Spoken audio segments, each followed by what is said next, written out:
everybody. Oh, I hear a cat there. Hold on. Do you want to say hi? Maya wants to say hi, but she's quiet and shy. Welcome back to Chem 140. This is the last week. Oh, sorry. A cat just literally jumped in my lap. Here, do you want to say hi? Say hi, meow. Say hi, meow. No, she just wants attention. Because, of course, right now, I've been petting you all morning. No, you gotta go. I gotta work. Oh, no, you cannot. Sorry, the joy of cats.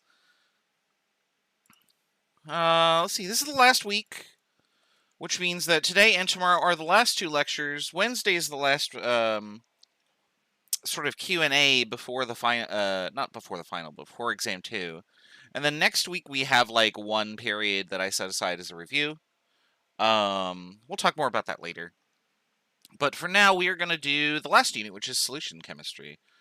Solution chemistry is kind of the whole thing that chemists do, because it's hard to cause reactions to occur in reliable ways in the solid phase, because you need stuff to actually contact itself, right? So if you put like a sodium block on an ice cube, they would only react where they touch, right? But if you put them in water, then everything touches everything else because it's in water, right? So that's what we're going to be talking about today. As far as agenda items are concerned, it looks like there is a quiz that is due tonight. That is quiz number 8 for units 13 and 14. Let's talk really quickly about quiz number 9. So quiz number 9 hasn't opened yet, but I'm going to open it today. And what quiz number 9 is units 15 and 16, but very specifically, quiz number 9 is practice. So what that means is it's not worth any points. It's actually worth 1 point. You have to check a box. Somewhere in your quiz there will be a thing that says, check a box, because I can't make the quiz worth 0. Canvas gets mad at me.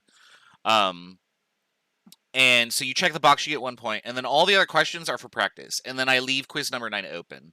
So as soon as you're done with it, you can review your answers, compared against the correct answers, just to see how you are doing on the material.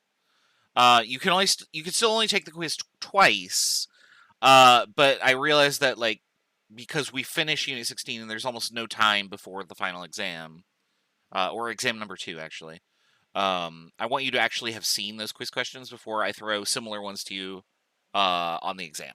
So that'll open up tonight, and you're encouraged to take that quiz at least once before exam number 2, because again, it's worth no credit, and you get to see the questions. So that in and of itself is helpful.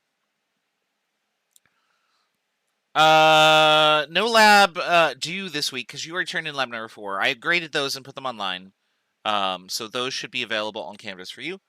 Lab number 5 we're going to talk about on Wednesday, because lab number 5 is related to what we're talking about today and tomorrow. Let's talk about solutions. We're going to do all the non-math stuff, and then we'll finish with math here. So, all right. So, I never remember which version of this video I have, because I had a really crappy version of it. Oh, it looks like this is a better version. So, let me get the window capture going here. Well, it's not Thermite reaction. It's YouTube. There we go. Okay. Let me make sure I've captured all this. Not that this is a super exciting video, but that's okay. Okay, so in this video, on the left is a cup of, I want to say, hot water, and on the right is cold water. Oops. And what we are doing here is we are just dropping sugar in and seeing what happens. Now, if you let sugar sit for long enough, this will begin to happen. It will start to appear as if it were melting. Now, is the sugar melting? You could do the same thing with salt. And in fact, you could see down here at the bottom, oops, you can't see my cursor. There's a lot of sugar that has already been dissolved in this container. And so what happens, I'm going to fast forward this just so you can see this process go a little more rapidly here. Now it's starting to really kick into high gear. So you can see over here on the left, the sugar is started to melt away or disintegrate or whatever. The one on the right is still going. So I use this particular video to demonstrate the differences between hot and cold. Hot temperatures generally dissolve things more quickly. But what's going on here is that the sugar is actually dissolving into the water. Now, what does it mean to dissolve? Well, if I had my pen here we go. Normally, when something is in the solid phase, it could be represented as a series of molecules or ions that are aligned in the crystal lattice of a solid. Crystal lattice if they're ionic, just crystal if they are molecular. So here would be my undissolved solid. And then when I add this into a container that has water in it, what ends up happening is what's down here starts to break off, and pieces of it escape into the solution because water interacts with them and carts them away. Now, there's a very specific mechanism by which this happens, and unfortunately, it's beyond the scope of this class. We're going to talk about it more in, I want to say 162 is when we would talk about solution chemistry. But the gist of it is that water itself has specific properties. Particularly, one of them has to do with something called its electronegativity. In other words, it's not ionic, but it's not completely neutral. It's sort of in between. And so it interacts with other things that are like that. And it turns out a lot of things are in between, completely neutral and ionic. And so what water does is it buddies up with these particles and says, hey, let's go hang out. And so they do. And so the solid that was there begins to disappear into these teeny tiny individual discrete molecules. And that act is dissolving. Now, if you removed the water by boiling off the water, so if I boiled this away, so we'll say boil the water, then what would happen is I'd have my container and then I'd have my solid all clustered at the bottom. It would not be a neat crystal anymore. It would just be more like a lump of a bunch of little crystals, because it wouldn't recrystallize in a perfect cube or whatever. So this sort of interaction is physical in nature, and the water itself is just interacting. It's not actually doing any chemistry. So water is just getting between any interactions that these molecules might have to separate out the particles. Now, if something dissolves readily, that is, this process that I drew on the screen that I just erased happens, then the term that we use to describe that is called soluble. Something is soluble if it dissolves into a liquid medium readily. Now, notice how I said liquid medium. It doesn't just have to be water. We could have something soluble in ethanol, for example. And you have to do that in medicine because ethanol has different properties than water, so it dissolves different things. You could have something soluble in gasoline, which also has different properties than water, so different things dissolve in it, and so on. Now, what if something doesn't dissolve? What if you drop it in like mud and it just goes bloop right to the bottom? If it doesn't dissolve, then the term that we use is insoluble. Now, we also use the term insoluble if something is a liquid and does not dissolve into, say, water. So, for instance, oil and water are insoluble. If I pour oil into water, the oil will float on top. It floats on top because it's less dense, but it doesn't mix at all because it has different properties than water. it turns out things that are soluble in each other have similar properties. And we'll talk a little bit more about this in the next few slides. But we're going to see most of this in late 161 and then early 162.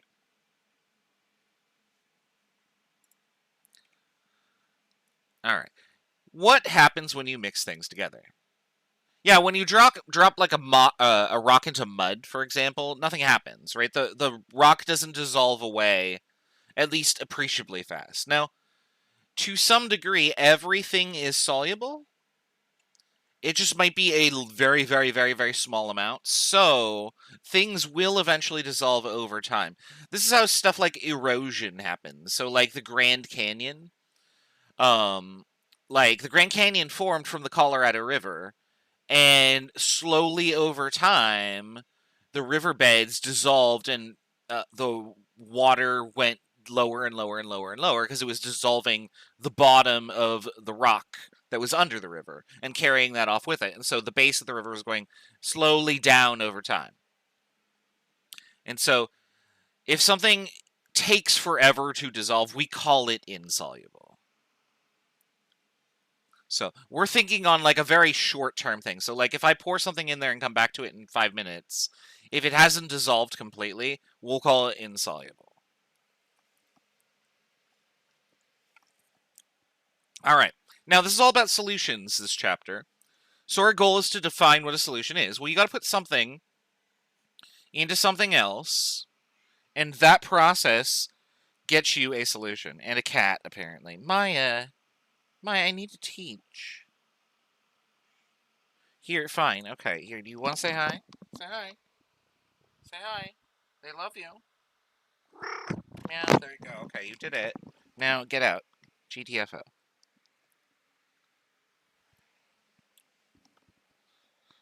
Now I'm wondering if I gave them any food, and that's why she's yelling at me. I might have forgotten to feed them. We'll check that in a little bit. If she comes back again, I'll know that's probably the reason. I'm a terrible cat dad. All right. To make a solution, you have to put something into something else. The thing you are putting is called the solute.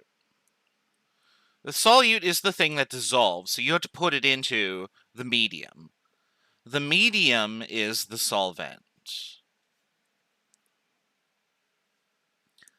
Now, in nearly all cases, the solvent is a liquid.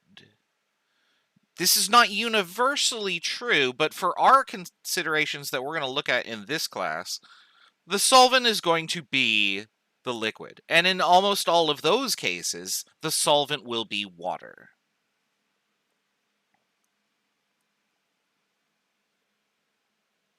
So when you make a solution, which is something dissolved into something else, you're going to have mostly the solvent, and then the solute dissolved into it. So for instance, if you grab like a bottle of soda or a can of like carbonated beverage or something that has more than one ingredient, if you look at the listed ingredients on the side, the first ingredient is always water. And the reason for that is there's the most. That first ingredient listed is the solvent. And so we can write that down here, because I don't know which slide that appears on, and I cannot get the pen to register that I'm clicking on this thing. So the solvent is the substance that is most abundant in your solution.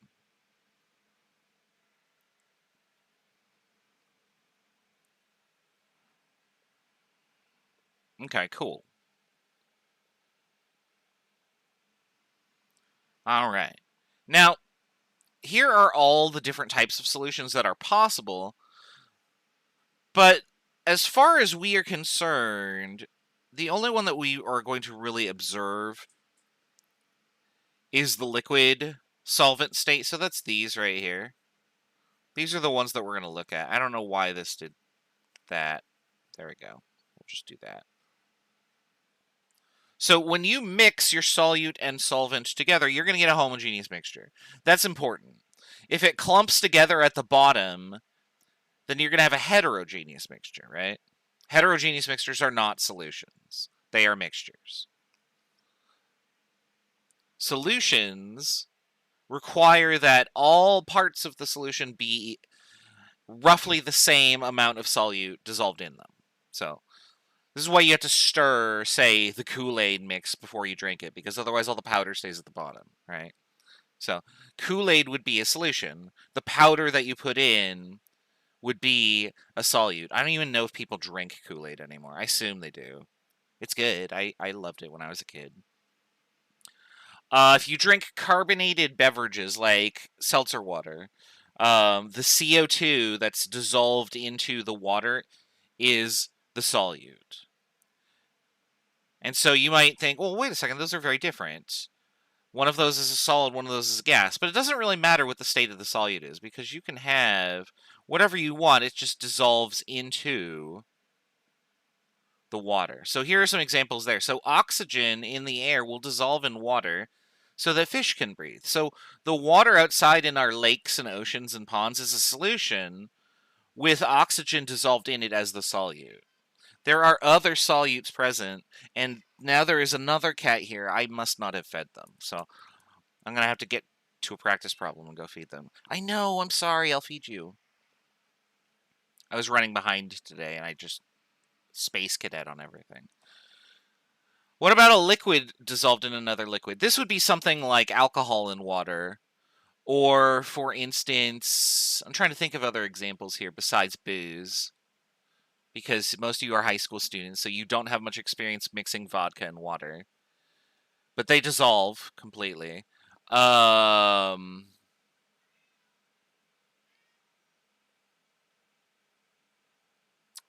I cannot. Oh, rubbing alcohol in water. There you go. So if you have, like, rubbing alcohol and you need to dilute it, or maybe, like, say, like Pine Sol or something, some sort of cleaning reagent, you pour that in water to dilute it. They dissolve, right? They're both liquids to start. That's good enough for our purposes. And then finally, salt and water. This is common enough that most people will put salt in, say, their pasta pot. You put a bunch of water in there and you start heating it and you pour the salt in to salt the water. So those are all common solutions. But there are other solutions that exist. For instance, in the gas phase, air is a solution. Stop knocking things over. I'm sorry. My cats are unruly because I'm ignoring them. In the gas phase, air is a solution. So if you take a deep breath, what you are breathing is a solution where the solvent is whatever the most abundant compound is in air, or element, or whatever. And it turns out that that's nitrogen. The oxygen that you're breathing, as well as, like, say, the CO2 that you're exhaling, the water vapor that is probably in your breath. I do not know what was happening with my tablet today. The argon, the other stuff. Those are all solutes. So you're allowed to have multiple solutes.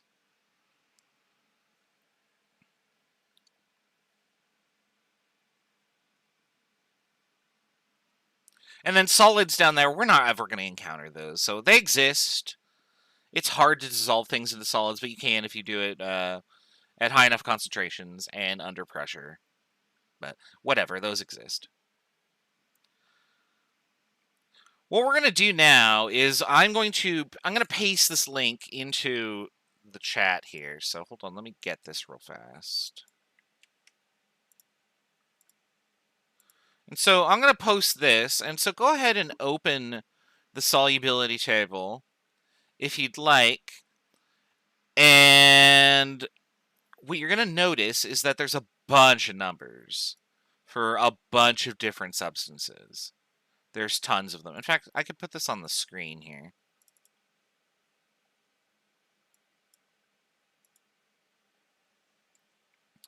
We don't need that side because that doesn't tell us anything. But so if I do this and then I scroll down, what you'll notice is that for the given compound on the left, excuse me. Oh, and you can even, I don't know if you could see them popping up over here if I hover over them, but for each of these compounds on the left, for a given temperature, that's these right here. Let me make sure that I captured that. Yeah. And this keeps going over to the side here. It's just that my capture didn't quite get it. Oops, that's not what I want. So it goes all the way to 100. I just don't want to override the chat here. So at every temperature, we have measured how much of this stuff we have dissolved. And the units of this are in grams per 100 milliliters of water. Oops. There we go, right there. So in other words, if I dissolve aluminum chloride, for example, which is right here, at room temperature, 20 degrees Celsius, I can dissolve 45.8 grams of aluminum chloride per 100 milliliters of water that I have. So if I had a liter of water, that's 10 times as much water, I could dissolve 10 times that amount. If I put more than that in there, it clumps up. The remainder doesn't dissolve. And there are reasons for that, and we'll discuss them a little bit later. And you'll see that as temperature increases, the amount that you can dissolve increases too. Now, some substances, like aluminum hydroxide, are very insoluble. I can only dissolve 2.262 times 10 to the minus 8 grams in 20 degrees Celsius water. So the solubility of stuff varies greatly. And if you have a large number, say like about 1 or more grams, then we would say soluble. If you have a tiny number, like this is a tiny number, this is a tiny number. Let's find another tiny number. There's a tiny number. We would consider those numbers to be insoluble. And so that's roughly good enough for our purposes. Is something soluble or insoluble? Does it dissolve a lot or a little? And then just use your judgment. Roughly 1 gram or so is what we'd consider a lot. If you're weighing something out on a balance to drop it in 100 grams of water. Now, I have shown this information graphically on the screen here for a series of select compounds. And you can see that most of these do increase with increasing temperature. One of them down here, cerium sulfate, cerium-3 sulfate specifically, does not increase with temperature, and that's due to thermodynamics. We'll talk about that 162. Sometimes when you dissolve stuff, it doesn't necessarily become more likely to dissolve because it gets colder. So almost universally, things dissolve more easily if you heat them. Now, this is not universally true, but we're going to assume that it is for any substance that we talk about. And so what we're going to do is we're going to look at a particular substance on the graph here. I don't know if we're doing that in this slide or the next slide. Let me see where this pops up real quick. Yeah, we're going to do that in like 1 or 2 slides, so we'll come back to that. Oh, here's our definitions. I actually don't care about these definitions. They're just in your text. I feel like this is the only one down here that matters. Where's my pen? I have the wrong side selected. If you dissolve at least 1 gram, it's soluble. Otherwise, it's insoluble. Like, we don't really care if it's slightly soluble or not. You're not going to run into that. Like, there are things that exist in the Goldilocks just right area between soluble and insoluble, but I'm not going to hold you to these definitions personally, so they're just there as a reference. Alright, I don't know why the picture didn't appear, but that's okay. Now, if you add solute to your beaker. So for instance, if I go back to this chart here, and this chart says, okay, if I'm looking at KCl, and at 30 degrees Celsius, I could dissolve this much. So I could dissolve 35 grams at 30 Celsius. But let's suppose that I accidentally put in 45 grams instead. So I put in this much KCl. I have 10 grams too much. Right? So what will end up happening? Well, the 35 grams that should dissolve will, and then the remaining 10 grams that were excess will just sit at the bottom. They can't dissolve. There's no more room, we'll say. that situation, we're going to call that a saturated solution. A saturated solution has dissolved all the solute that is allowed at that temperature. And there's just not enough space to dissolve more. Now, I'm using the word space, which might not make much sense because space would involve a volume. And I'm sort of trying to make an analogy here. Excuse me. Sorry, trying to cough away from the mic there.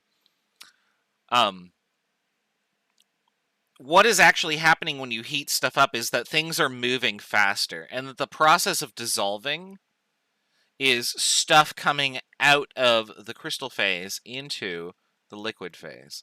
Now, as you put more stuff up here, eventually it wants to come back and recrystallize, because it just eventually collides back with whatever it dissolved from. Now, as you heat up the temperature, things move faster, and so more stuff can dissolve before it has the chance to recrystallize. So that's what's actually happening.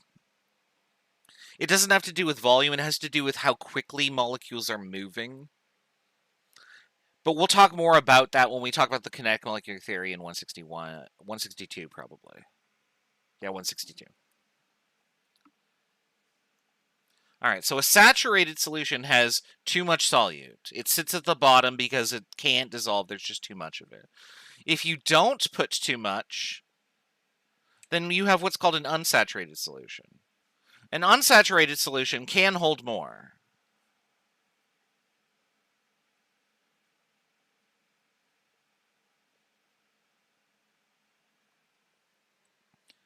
If you put it in there, it dissolves, and nothing should be visible at the bottom. Now, you can see visually the difference between these. A saturated solution will appear more intense in color, whereas an unsaturated solution will appear faint.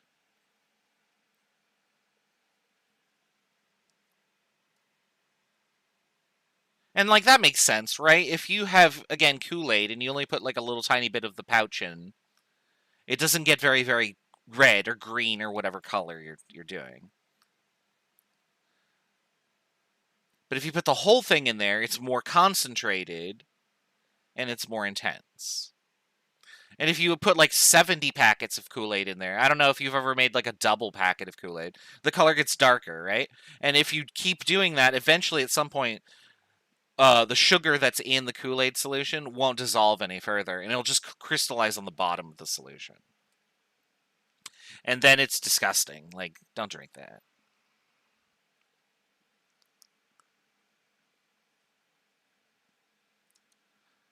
Now, we have saturated and unsaturated. One has too much stuff in there, so it clusters at the bottom and waits to dissolve, and it never gets to. The other has too little stuff in there, and everything has dissolved, and it could accept more. And we can see that sort of process happen by examining this graph again and saying, okay, well, if I'm looking at KCl, we'll put this red line here through KCl. If I am looking at a given temperature, we'll use 30 again, and I just put in less, any amount less, I don't know why it's doing that. Any amount less is going to be unsaturated. I will always be able to add more. Now, if I put in exactly this amount, then I would be saturated.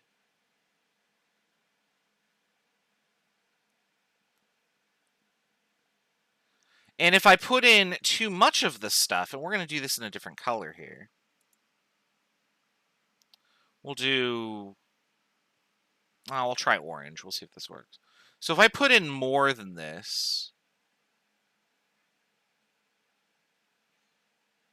Oh my goodness, it's like I'm drawing like a heart monitor.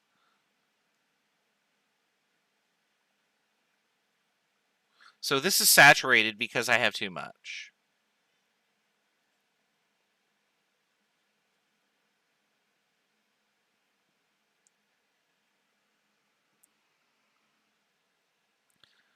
Now, here's a question for you.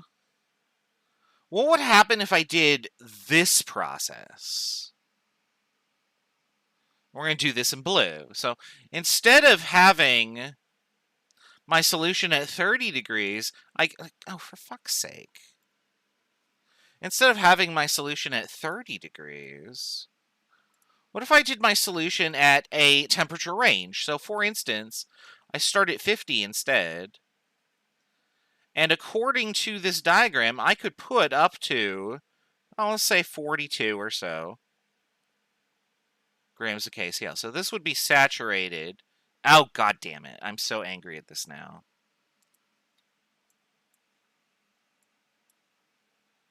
Stop. So saturated. Oh, whatever. And I wrote 40 now because I'm flustered.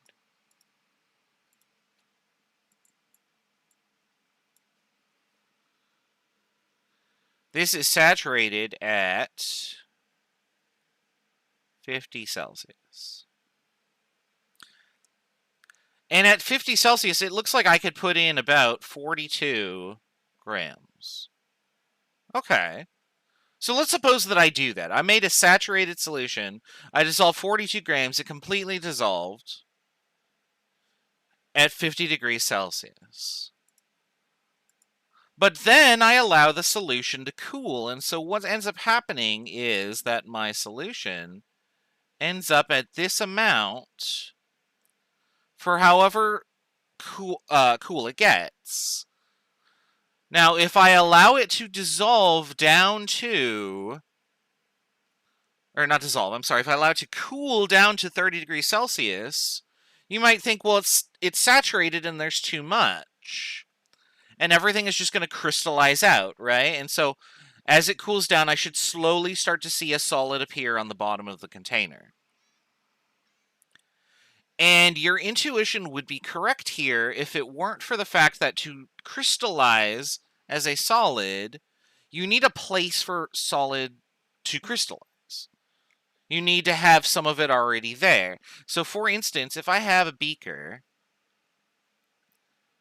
and I have a solid down at the bottom, then if I have something that's dissolved into my solution, it can recrystallize by bonking into it and then joining the lattice. So I could recrystallize if I had too much in the solution, for example. But if I don't have any solution present, or if I don't have any solid present at the bottom, and this tries to recrystallize, then it just kind of bounces around. Nothing changes, right? So the solution still looks like everything is dissolved in it. And so this ends up in a very special situation called supersaturated. And the way that you get a supersaturated solution is you heat something up to a higher temperature, you dissolve the amount that is necessary in there, and then cool it down so that that amount that you've dissolved in there is too much. And the result that you get is a supersaturated solution.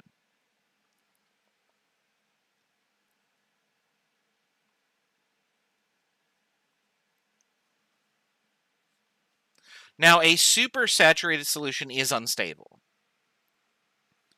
And the reason being, it wants to crystallize. It just needs help. And so the way that you do that is you just introduce a small amount of solid in there,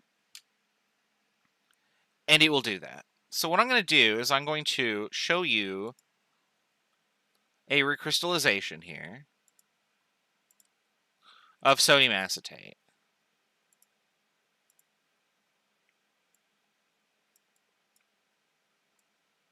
So here we've got sodium acetate in a round bottom flask that has been dissolved at a higher temperature. And then we've allowed it to cool to room temperature. So there is more than should be allowed to dissolve in there at this temperature.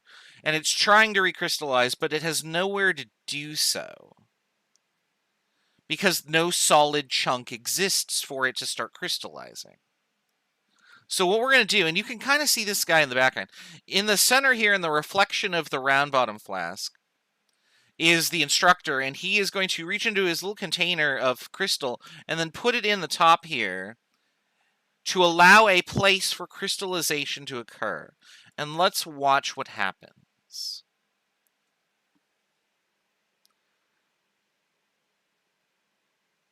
Here we go.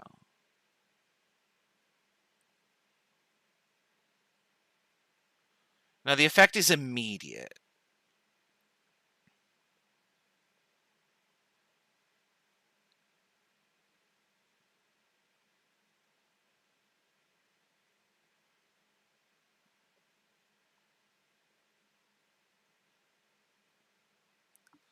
That's pretty neat, huh? And so as a result, the whole thing just crystallized immediately. There's a lot dissolved in there. Now, if I can find the video, there's one particular video. There it is, Fun with Sodium Acetate. And so this takes that principle to just like a sort of goofy extreme. So we have supersaturated solutions, and what we need are places for the solution to crystallize. It doesn't actually have to be the crystal itself. It could be anything. So, for example, if you put your finger in there, your finger has a rough enough surface that ions can collect in the grooves of your finger. If you scratch the bottom of a container, that can provide grooves for crystallization to occur. Now, there's still water in there, and so when the student breaks it open, you can kind of see that there was water on the surfaces of the crystal. It's just sort of trapped in the crystal here. So there's so much sodium acetate that it dissolves, or it undissolves and crystallizes and like expands to like 10 times the size of the water that was holding it, which in my opinion is very bizarre to look at, but it's also really neat. So if you pour it everywhere, it does that.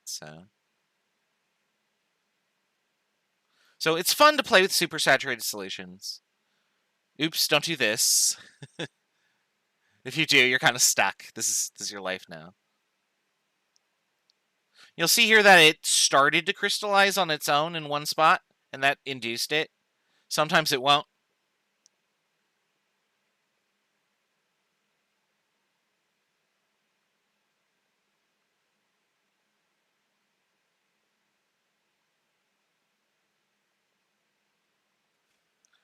That was fun. The end.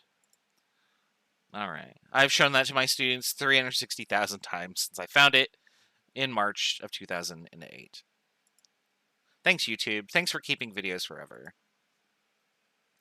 All right, so those are the three states of a solution. We can have something that is unsaturated because more can be dissolved. We can have something that is saturated, which means that as much as possible can be dissolved, and any extra will crystallize at the bottom.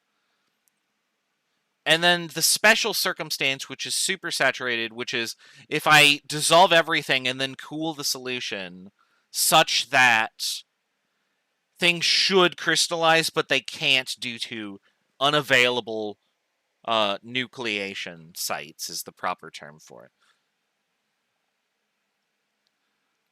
All right. Any questions about solubility, let me know.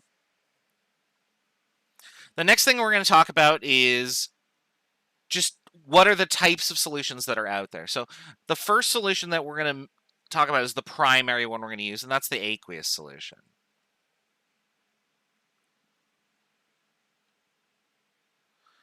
A non-aqueous solution would be anything where something else is the solvent. So for instance, if you made a solution by dissolving something in, say, acetone. So like you have pure acetone and then you dissolve rubbing alcohol in it. And I don't know why you'd need to do this, but that would be a non-aqueous solution.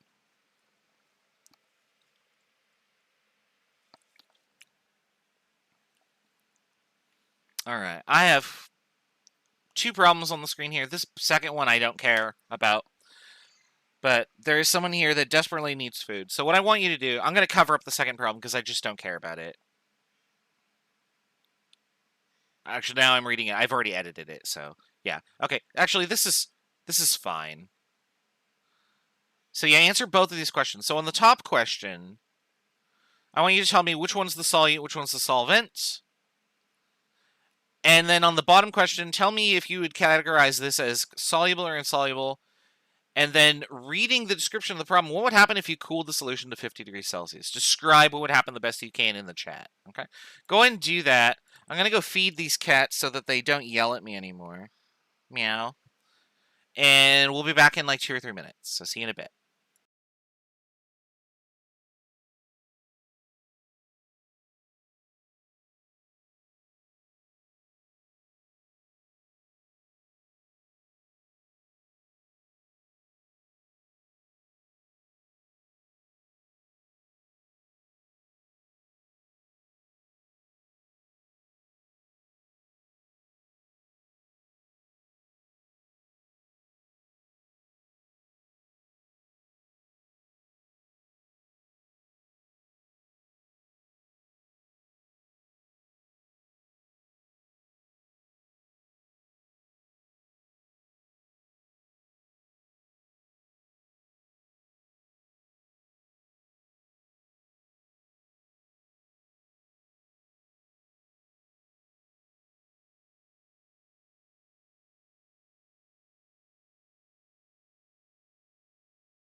Oh my goodness. Okay, I'm now upset because I walked out there, checked the food bowls, and they are totally full and they have not been touched.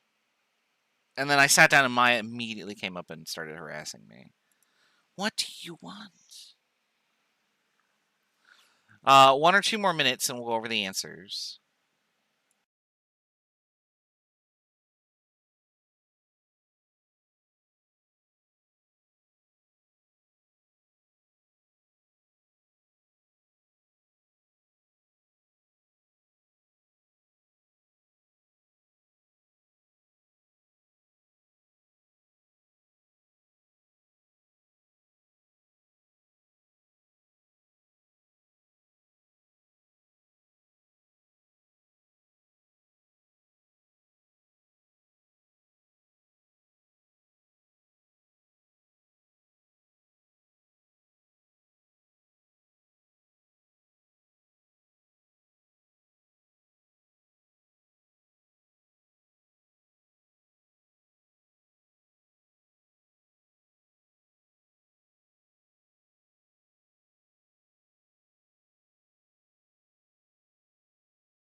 All right, so let's go over these. So we've already sort of done the first problem here because we talked about it earlier, but remember that in a gas solution, oops, that's not my pen. Remember that in a solution of, well, a solution of anything really, not of gases.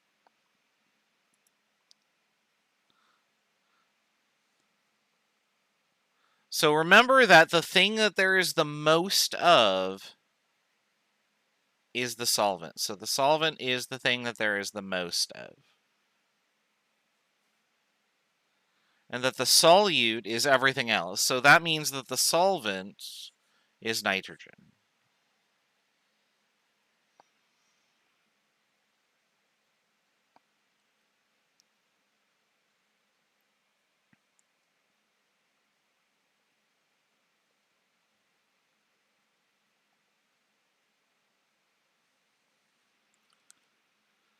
Therefore, the solute must be everything else that's dissolved into it. You could kind of think of the atmosphere as like a giant thing of nitrogen, and then we've peppered in there everything else. When you take a deep breath, 80% of what you breathe in does nothing to you. It's inert. Your body can't react to the nitrogen.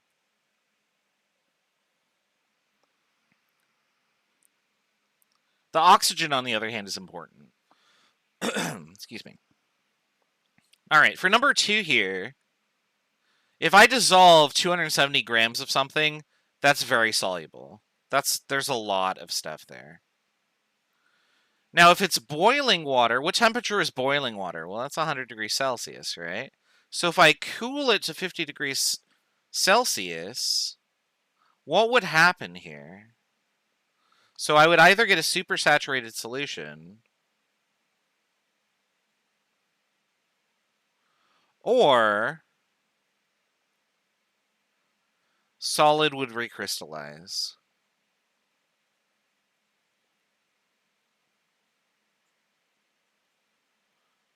And that depends on whether the 270.5 grams I dissolved in the boiling water is too much or not enough. So whether I had a saturated or an unsaturated solution. Since that wasn't specified, you can't really tell what'll happen.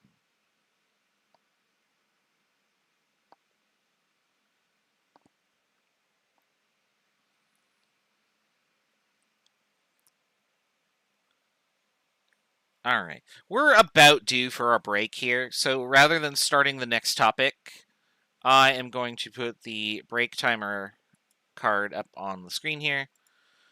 I have a suspicion that I know what the cats want me to do, and I was going to do it after class. I need to go change their litter box, so I'm going to put the timer up, and I'll start the music, and then I'm just going to go do that, and then hopefully that will be done before 10 minutes. So if not, the timer might run a little long, and I apologize for that. So, all right, I'll see you in a little bit.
Alright, we're back.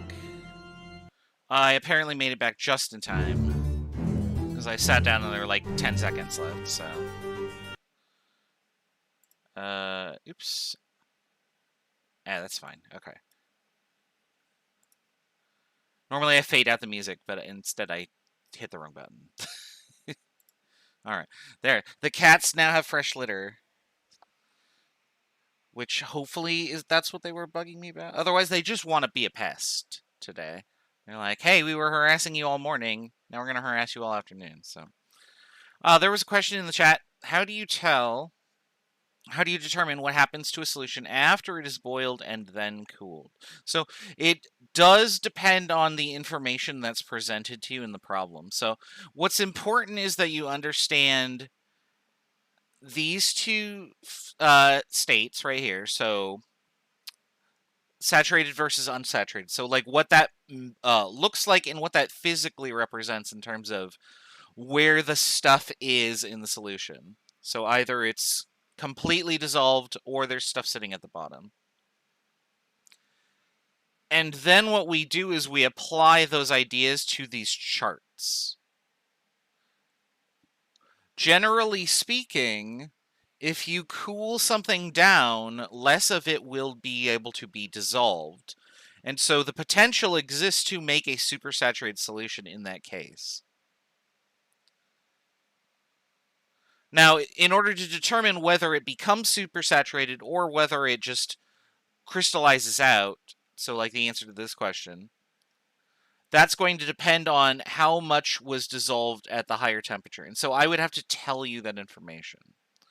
For example, I would have to show you the graph, or you'd have to look at a chart or something to say, oh, at this temperature, only 150 is allowed to dissolve. So if I put 270 in there, there would be excess left over. And so this is the state that I would observe.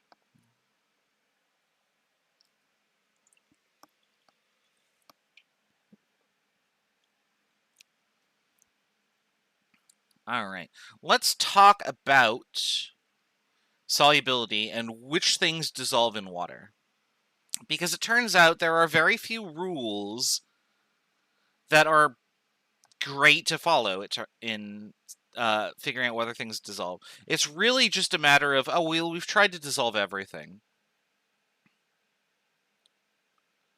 Is supersaturated also called concentrated? Not really. So supersaturated is its own special thing.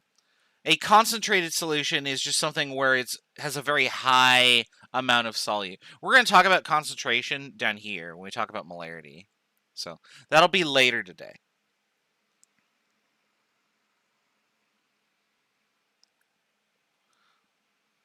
Concentrated and not concentrated are similar, but they don't specifically deal with the states. They just deal with numbers. So we'll talk about that in a little bit. All right. How do you know whether something dissolves in water or not? Really, the answer is to do the experiment. So, like, hey, does sodium bromate dissolve in water? Does calcium hypochlorite dissolve in water?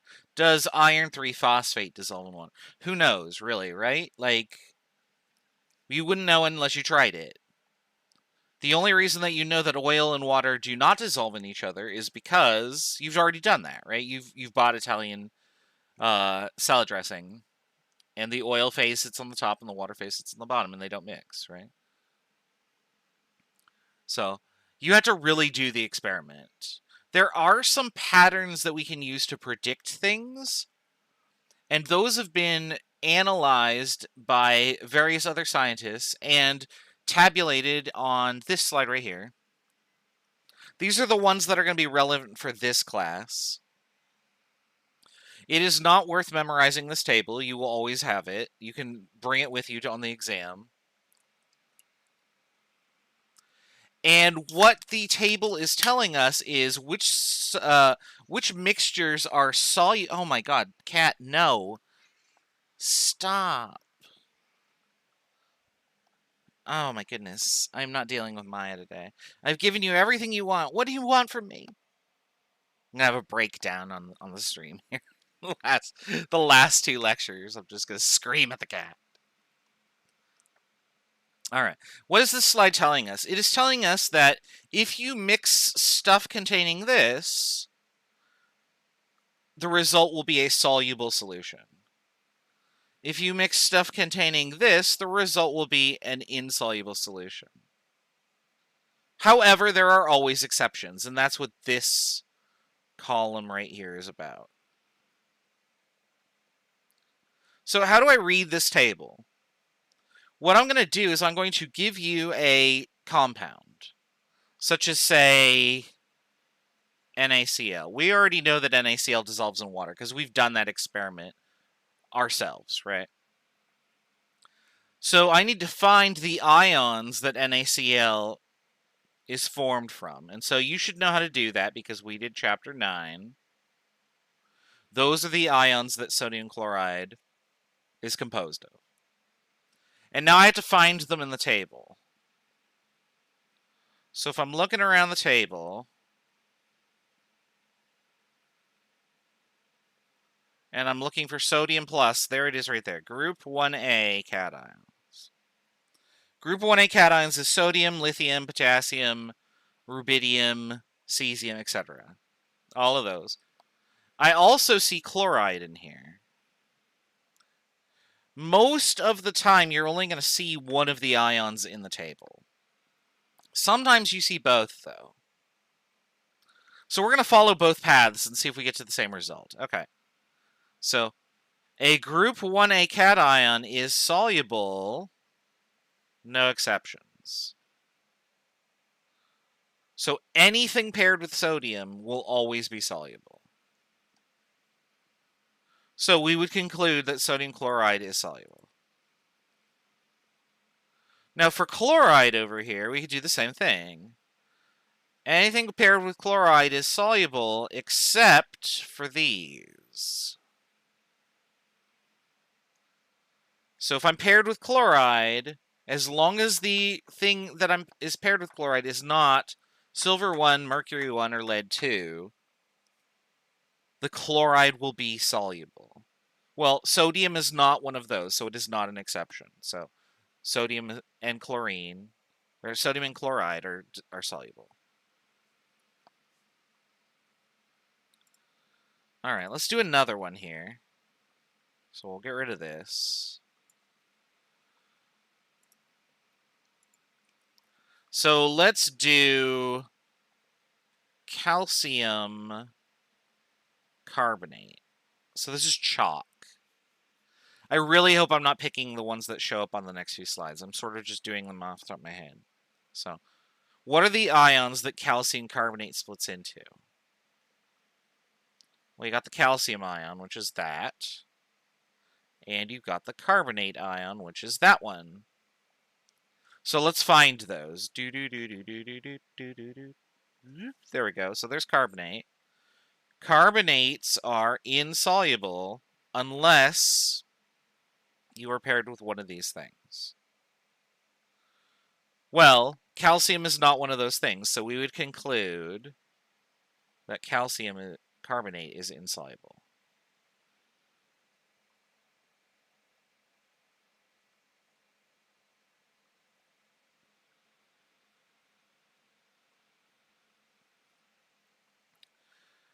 All right, let's do one more thing that has an exception here. So for the last one, let's do barium hydroxide. So we'll look for the ions that barium hydroxide is formed from. So that's this and that. We need two of them, but we're just writing what the ions are. So now I got to look for those things. So here's my hydroxide. So hydroxides are insoluble unless I have one of the exceptions. And it turns out I do have an exception. When you have an exception, you are not the thing that's circled. So instead of being insoluble, my solution is soluble.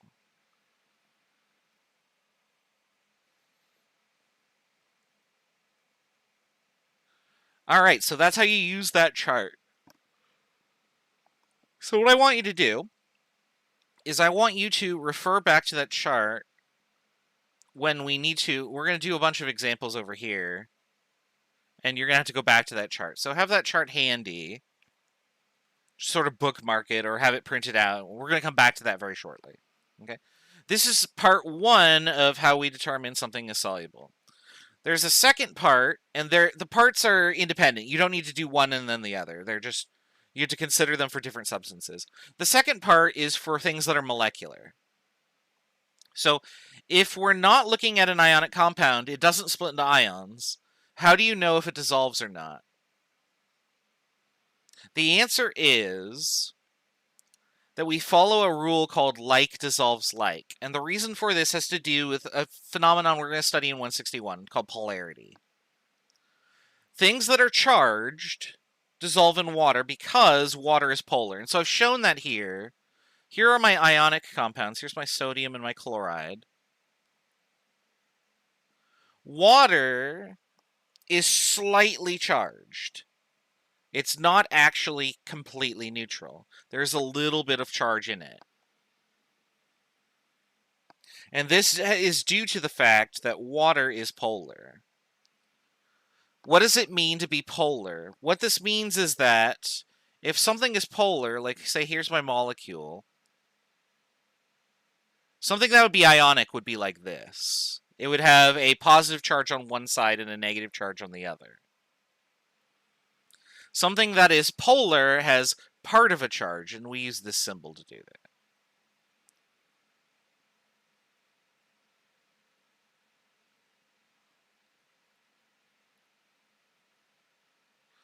A good way to think about this is to think that instead of having a whole electron moved, you're instead moving a third of an electron or a half of an electron or something like that.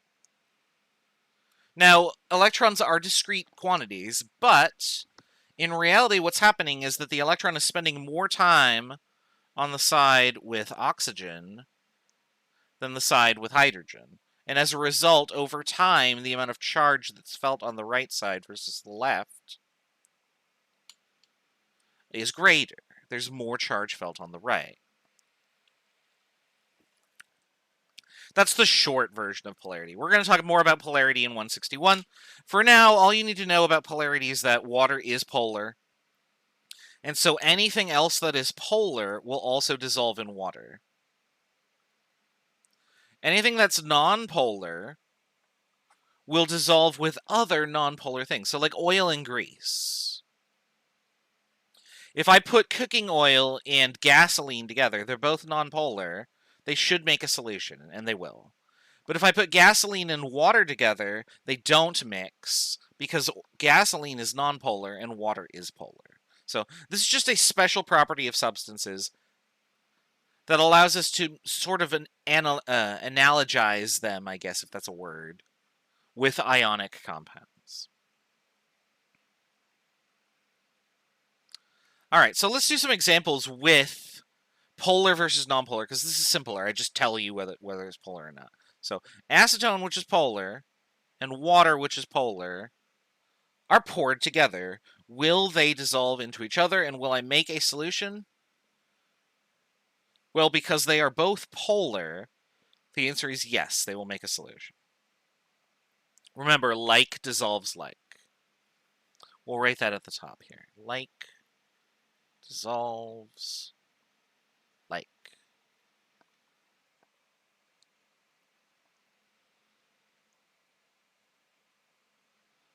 All right, what else do we have? I've got cooking oil and carbon tetrachloride. Don't actually try this at home because carbon tetrachloride is, I believe it's a carcinogen.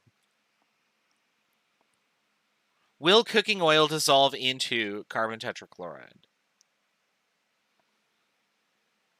Well, they're both nonpolar, so yes, they should dissolve into each other and form a solution.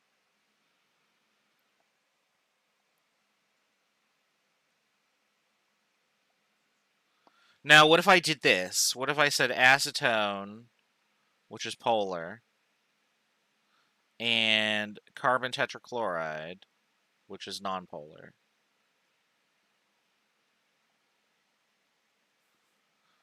If I did this,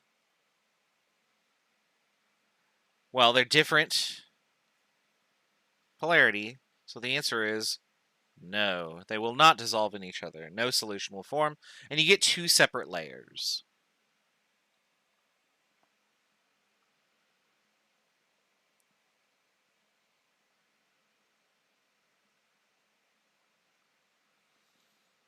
All right, let's work with some ionic compounds. So this is where you're going to have to go back to that chart. Barium chloride is added to water. Will it be soluble? And so what I want you to do is refer to your chart and type in the chat yes or soluble or insoluble. Yes, it's soluble, or no, it will be insoluble. Either wording works. And once you have your answers, type them in, and we'll go over the answer together in just a minute or so.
All right, we'll go over the answer in just a second here. I need to do this. So this might actually help a little bit. I just need it to not cover the entire screen. So just in case you don't have the slides available, I can put the solubility table on the screen. So we'll put it up here. I guess we'll put it right here. I don't want to cover up the chat too much, and I'm going to use the screen in a second here. Okay, so is barium chloride soluble in water? So we got to find the ions that barium chloride breaks down into. So let's do that real quick. So first we got barium, and then we've got chloride. So there's my ions. So now we just got to find these on the chart here. And unfortunately, I can't draw on this chart. I don't know if I can draw on this chart. Is there a pen tool? There's this. It's a highlighter. That didn't work.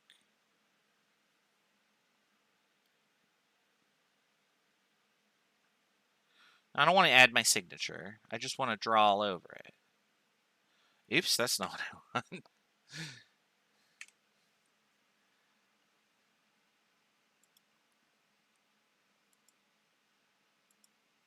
Oh, maybe I can. Hold on.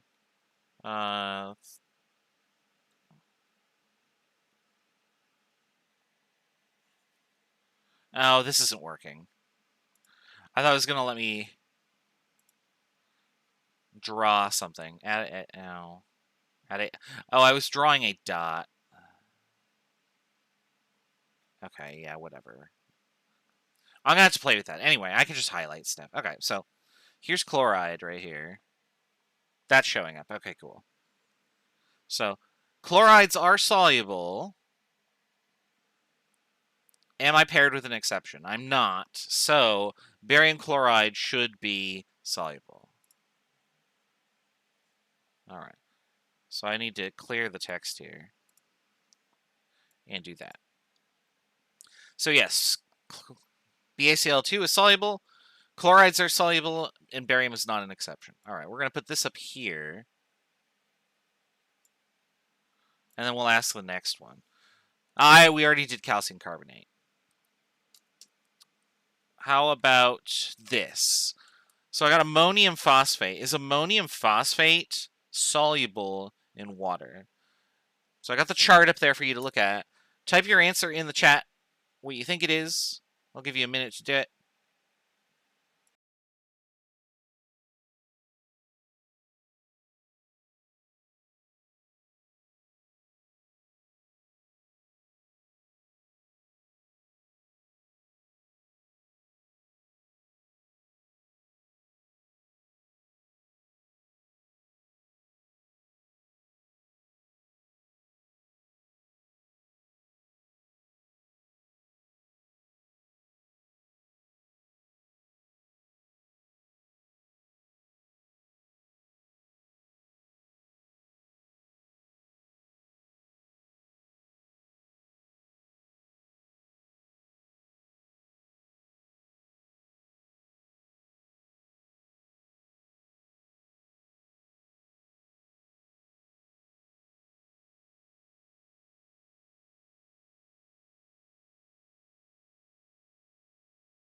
All right, let's go over the answers. So first we got to figure out what ions ammonium phosphate breaks into. So we've got, oops, that didn't work. We've got ammonium, and we got phosphate. So now I got to find those things on my chart. So let's get the chart.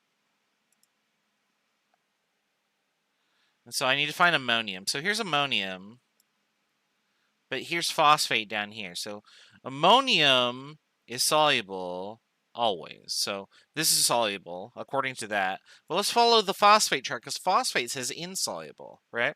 Phosphates are insoluble unless they are paired with ammonium.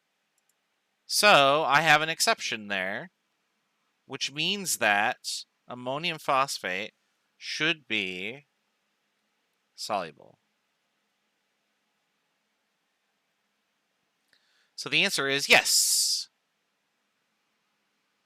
Even though phosphates are generally speaking insoluble, ammonium is an exception.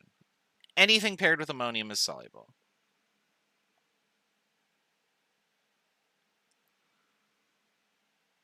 All right, so now let's put all these on the board here. So I'm going to leave the solubility table on the screen there, but first I do want you to be able to read this. So tell me if all of these are soluble in the given solvent. In every problem I've written down, very important, the first thing listed is the solute. So the second thing is listed as the solvent. So that's the one that there's lots of. So I have listed all of the polarities for all of these, with one exception down at the bottom here for benzene here. Benzene is nonpolar, which is mentioned up here.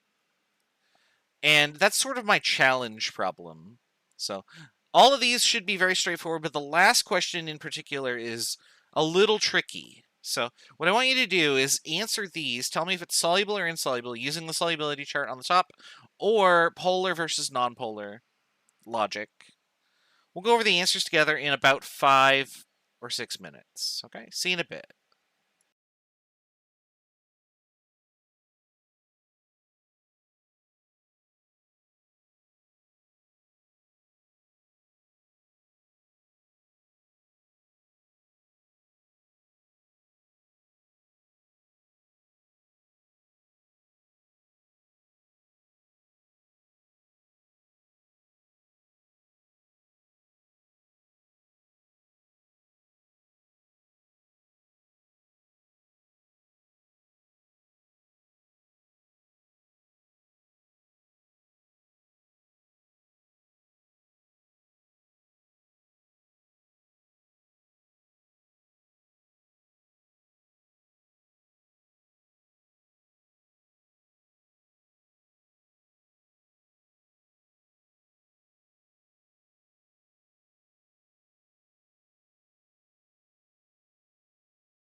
How are we doing? Oh, another answer just popped in the chat. Okay, so keep putting your answers in the chat. We'll go over the answers together in about a minute or so.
All right, so let me get onto the right screen here. There we go.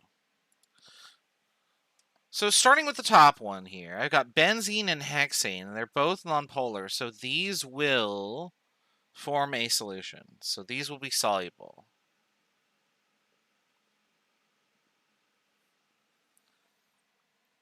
For number 2, oxygen is nonpolar, but water is polar, and so the answer is insoluble, believe it or not. And you might think to yourself, well, wait a second, if oxygen doesn't dissolve in water, how the heck do fish breathe? And the answer is not very well. Because oxygen is insoluble. That doesn't mean that there's zero oxygen in the water. It just means that there's very little oxygen in the water. And so fish have to swim through a lot of water to get that dissolved oxygen into their bloodstreams by passing the water through their gills. That's how they get their oxygen. Yeah, that's really all I have to say about that without going off topic, I guess. We can't really talk about how solubility is affected by temperature yet, because we haven't talked about that. That'll be 161. Oops, I didn't mean to do that. Sodium nitrate in water. So let's split this in my ions. So I got sodium, which should be a giveaway right there. And then nitrate. And you can see on my little chart in the top right there that anything with a group 1A cation is soluble. There are no exceptions. Oh, excuse me. So this is soluble. How about K2S? Well, potassium is also a group 1A element, so it will also be soluble.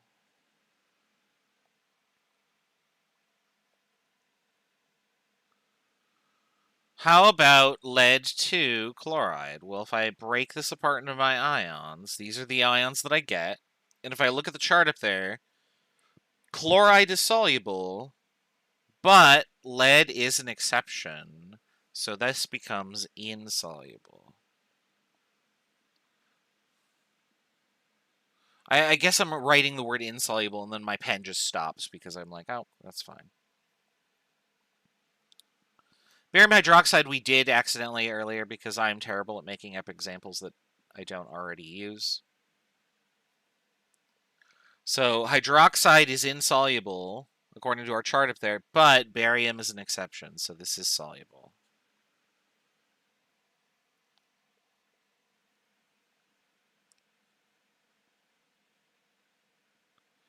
Now, this last one requires a little bit of thought, right? So we know that NaCl and H2O are soluble. But we would also know that H2O and benzene are insoluble, right? Because water is polar and benzene is nonpolar. Well, in order for sodium chloride to interact with the solution, it needs to interact with something polar, as you can see by this. So the conclusion that we would draw is that these two must also be insoluble. And that if I have a like dissolves like line, it would be right here. So this is insoluble. So ionic compounds do not dissolve in nonpolar substances. And the reason for that is because something that's nonpolar doesn't have any charges in it. And the ionic compounds are just charges, right?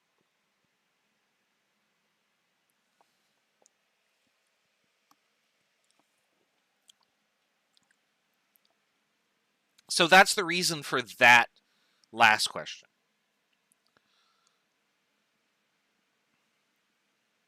All right. That's how we determine solubility. Let's get the solubility table off the screen here. If I can. There we go. And that's the basics of solutions. So we've learned how to define a solution. We've learned how to describe whether a solution will form or not when mixing two things together. Now we're going to do math with our solutions. So we're going to do a little bit of math today in the last 15 or so minutes of class. And then when we come back tomorrow, we're going to finish the remainder of the calculations and talk about lab number 5. We'll see. All right. So earlier there's a question about something being called concentrated. Something is concentrated if there is a lot of solute in it. And pragmatically speaking, we use the term concentrated for something if it has a high molarity. So like the number of moles per liter is large. Now, what does that mean? We'll talk about that in a little bit when we talk about molarity. So now, if there's not as much solute, we can call it dilute. These two terms are often used relative to each other. So I might have, say, a picture of solutions here. Let me put those on the screen. If I consider the blue globules to be my solute, and the space behind it, the kind of like pale blue, that's the filler, to be the water, then what I would do is I would say, okay, well, in this volume, I have a lot of solute.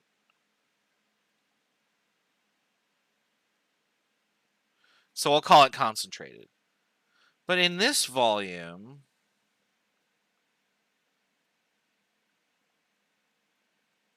I have less solute than the other one. So this one would be dilute. So those terms are most appropriately used with regard to each other. Now, I can sell you concentrated hydrochloric acid, for example, and what that means is there's just lots of solute in there. And then what you would typically do is you would add a little bit of that to a lot of water to get a dilute acid. How do you dilute a solution? You just add water. Now, of course, the solution needs to be aqueous for that to work. If I add a little bit of water to a benzene solution, I don't have a solution. I just have a mess because the water in the benzene won't dissolve. But you can dilute any aqueous solution by just adding more solvent. And as you do that, you are increasing the volume. We could draw a picture of this. This will look kind of silly that there's a picture with a picture in here. I didn't zoom this in, so. So here's my beaker. I don't know why my beaker didn't connect up at the bottom. You know, I'll just do it this way. And so I'm going to have this much liquid in there. And I'm going to put in... I'm going to go 1, 2, 3, 4, 5, 6, 7, 8, 9, 10, 11, 12, 13, 14, 15. I'm going to put in 16 dots. And then what I'm going to do... So my 16 dots in here are roughly evenly spaced out. Then what I'm going to do is I am going to draw a second beaker here. But I'm going to add water. And so now I got to draw my 16 dots again, but I'm going to spread them out to fill the entire container. So here we go. 1, 2, 3, 4, 5, 6, 7, 8, 9, 10, 11, 12, 13, 14, 15, 16. All right. Then finally what I'm going to do is I'm going to take a little copy and paste of the center here. We're going to just paste him down below. And then I'm going to take a roughly similarly sized portion, and I'm going to just do the same thing over here. All right. Oops. The selected area is empty. Oh, yeah, okay. There we go. And so when I put these next to each other, you can see the difference. The one on the left has way more stuff in it, right? Whereas the one on the right has way fewer stuff. I picked the same size box, more or less. But by adding water, all of the dots got spread further apart, right? So there is less solute per unit volume. So we would say that the one on the left... Oops, wrong. I got to change the size of my pen here. This one would be concentrated. And this one over here would be dilute.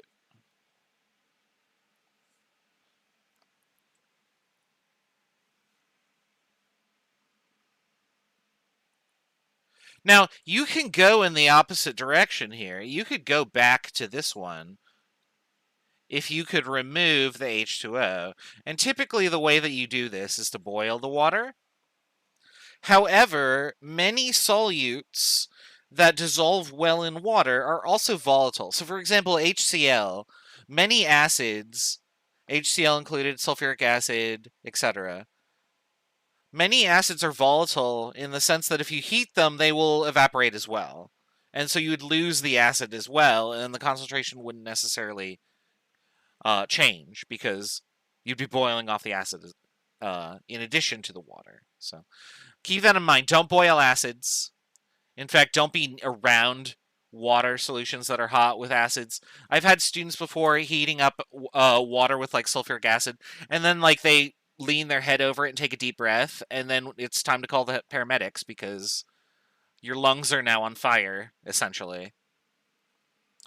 Yes, I have called 911 for a student who has done that before. Don't do that.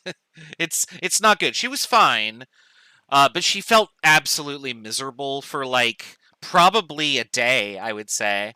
Like, I can't even imagine what it'd be like.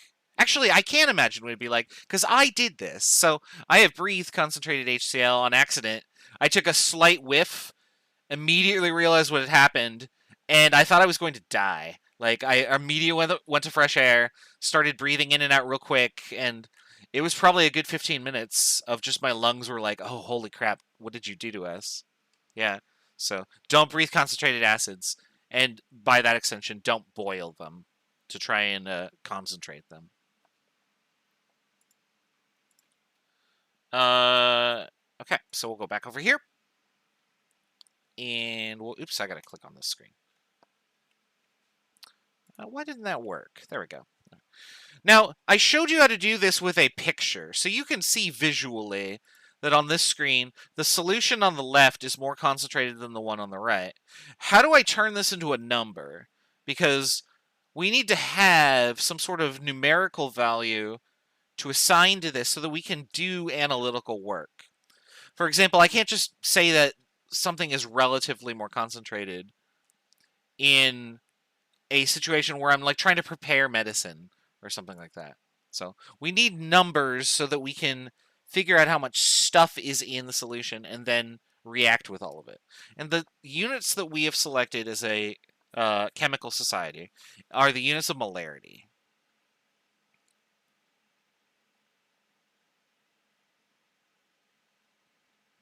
Molarity is what is known as a concentration. A concentration is sort of like density, except instead of grams per volume, we're instead counting something per volume.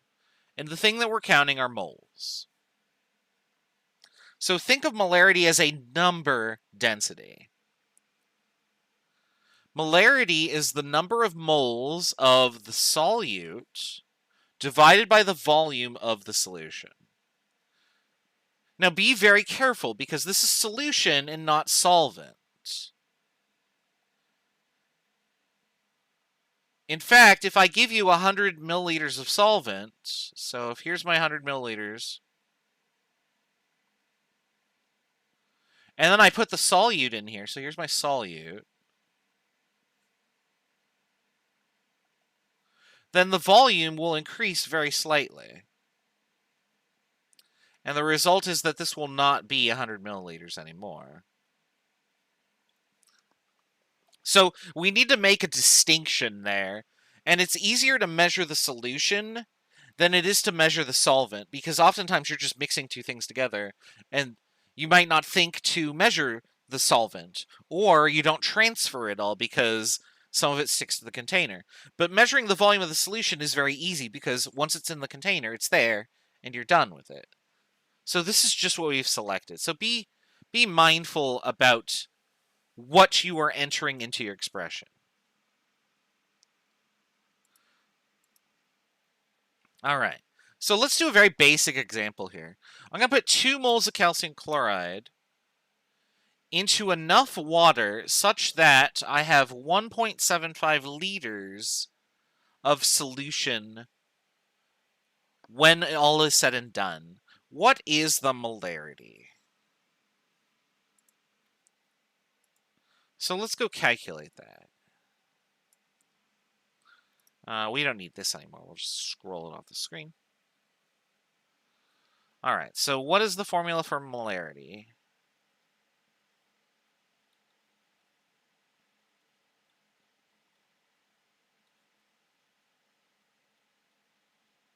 So there's my formula. And so I'm just going to put the numbers in. How many moles of calcium chloride do I have? I have 2.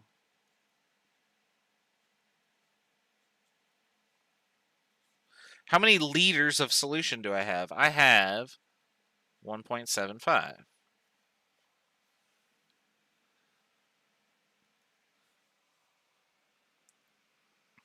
So what's the molarity? 2 divided by 1.75 is 1.1428. So 3 sig figs would give me that. Now, do my units cancel? Just like with density, the units don't cancel, so I have to keep both of them.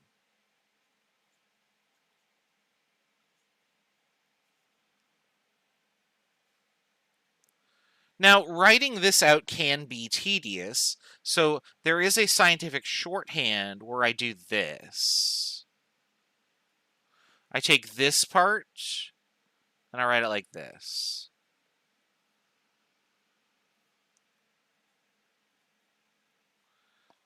I write a capital M. I'm underlining my M because the convention is actually to italicize the M. I can't write in italics. I mean, I guess I could. There we go. There's my attempt at italics, but that looks dumb, so I'm not going to do that. All right. Very important, this is a capital M.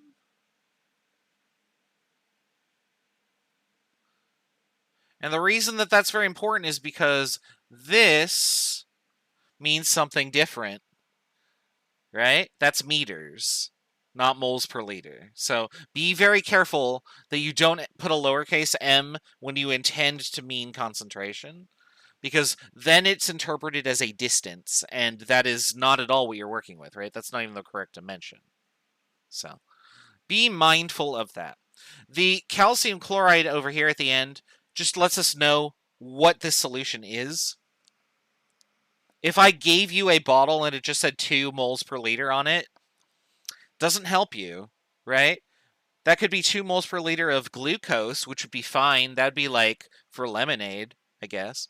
Or that could be 2 moles per liter of sulfuric acid, which would dissolve everything you know and love if you drank it, which you shouldn't. So that label is important. Make sure to include the label so that you know what everything is, and so does everybody else. In this context, everybody else is me because I'm the one grading your assessment.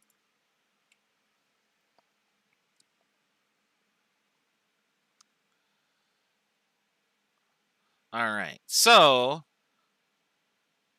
we've seen how to express concentration in moles per liter. Now what we're going to do is we're going to apply that to making solutions. Well, actually, we're going to do that tomorrow because we're out of time. So when we come back tomorrow, what we're going to do is we're going to try and make solutions of certain molarities and certain volumes. And so we know molarity is moles per liter, and so you need a certain number of moles and a certain number of liters, and when you divide them, you should get the target number, which in this case would be this right here. So what I want you to do is go look at the worksheet problems for calculating molarity, and just do the simplest ones. Be familiar with how to use these units, because we're going to use them tomorrow. And then we're going to use them again on Wednesday when we talk about the lab, because the lab is its own separate thing. All right, I do want to thank everybody for coming out to the lecture. Please note that the quiz for Units 13 and 14 is due tonight. That will close tomorrow. And you definitely want to have that done before then, because otherwise you can't get credit for it. I'm going to open up quiz number 9. Again, quiz number 9 is free. It is just for practice. You might want to wait a day to try it because we're going to cover the rest of Unit 16 tomorrow. But if you really just want to get some practice in on just like a practice first attempt, that's fine. Again, you can only take the quiz twice because it's just how it's set. But yeah, that's really all I can think of. Thanks for watching, and I will see everybody tomorrow for the second to last lecture. Not much left to do. Have a good one. I'll see you tomorrow.